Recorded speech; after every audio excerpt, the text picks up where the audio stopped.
we've got some good news coming out of Tifton, Georgia, possibly with one Tyre West. We're breaking news. Top 15 defensive lineman in the country.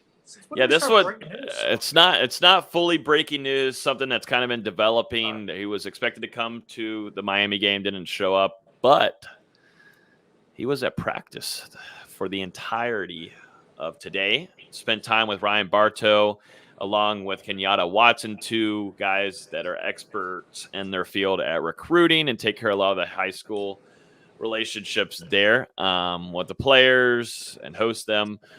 He spent a lot of time with coaches, spent some time with players today, all smiles, was listening to music and vibing with everybody and was just joking around. And it seems to be some kind of feeling that Florida State maybe, he's rated as a 5-star on Rivals, 4-star on SI, along with 247 Sports. So you get to say, 4.5-star? Practically a big time pickup if Florida State's able to make this flip here. It'd be huge for Odell Haggins and Florida State defensively because they know that they need talent there, that defensive line, and damn, this cat is talented. You lose Aloe Ball to Georgia, but then you're able to take away from Kirby Tyre West. Which one do you pick the most? It's West by a million. This guy is extremely talented. He could play almost right away and come in and at least build depth for you, but he's got extremely good talent, strength too, and he seemed to be very pleased with the practice today and liked it. And I wouldn't be surprised if he's getting close to making a decision, or if he already hasn't made a decision to pick Florida State. Florida State feels really good about it, and it seems like he's got a lot of connections on the team too. Mm-hmm. And Florida State's doing a really good job in Georgia, so we got to keep an eye on Tyre West. This would be a big time flip for Florida State from Georgia. Norvell getting over there into Kirby's area, snagging one. Hard commit to Georgia in December of 20. So that was 11 months ago. 14th rated defensive lineman in the country, according to the 247 Sports Composite, number 10 player in Georgia, number 89 nationally, 6'3", 280. Every bit of 6'3", 280, and it fit. We're not talking,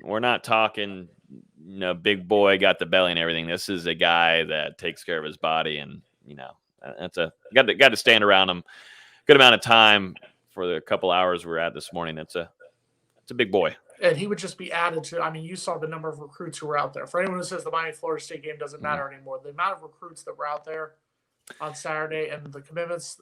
Guys from South Florida came up there. Guys from Central Florida, like Logan said, the Georgia area.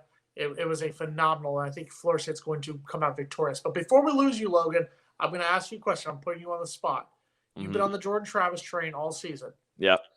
If Jordan Travis plays against Jacksonville State and NC State, does Florida State win those games? That Jacksonville State game. Does he start against Jacksonville State? If he starts against Jacksonville State and if he plays against NC State, does Florida State win those games? Yeah, if against NC State, I said it earlier. That's a win. I don't. Nobody should be able to argue with me. That's a win any day of the week against NC State, just because you just got to see how hindered that offense was under Milton. Love Milton. I love that he's came here. He's done all that. We've already talked about it, praised him, and done that. But that offense is hindered. It just doesn't work as well. They're trying to still run the offense like it was Jordan Travis back there, and that's just they're not the same players. So yeah, Florida State would have beat NC State and then Jacksonville State. I feel a lot more optimistic about that. I feel like Florida State was still testing some things and was going with Milton, but Florida State, with the Jordan Travis back there, it just changes everything. Not even offensively, but also defensively, to get defense off the field, and or to get it off the field, but also to get some rest. So. But yeah, I agree. I think, and once again, we are what we are. We are 4-16 right now. But I do legitimately think if Jordan starts against Jacksonville State and plays against NC State, I think we at least win one of them. I think we probably win both, but I think we're at least a 5-5 team right now, possibly 6-4. Mm-hmm. And still, that was early in the season. So Jordan Travis, there's two different Jordan Travises right now, in my opinion. Definitely mentally and how he's playing early, still learning. So it might have still been a really close game.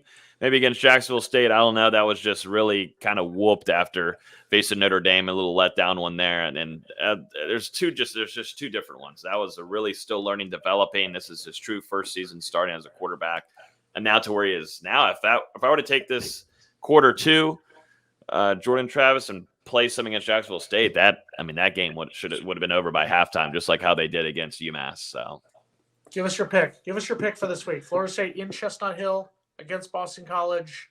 It's going to be cold. Give us your pick. I think it's going to be a lot surprisingly like this last weekend. I think it's going to be maybe even more physical. I don't think guys liked each other this last weekend, obviously, there being a rivalry, but Boston College always brings it physicality-wise. These are just big guys and like to hit. You get to be reunited there with Jaden Lars Woodby. Get to see them, and maybe Florida State can feast in that area because a lot of teams were able to do that during his tenure at Florida State, so they can try to take advantage of that. We'll see. I know Jaden Lars Woodby has had a good season, though, for Boston College.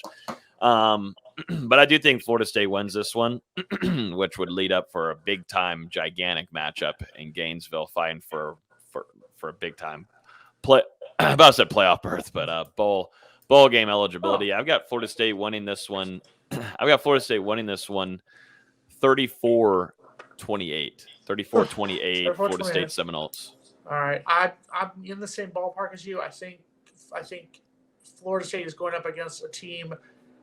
I think Miami's a more athletic team than what Boston College is. And we were able to take care of Miami. So I think we will. I think the road to the Boca Raton Bowl is still there, or the Gasparilla Bowl, or whatever lower level bowl game we can hopefully get to it this season. So you're saying 34-28. I'm going to say, just for memory's sake, 31-28.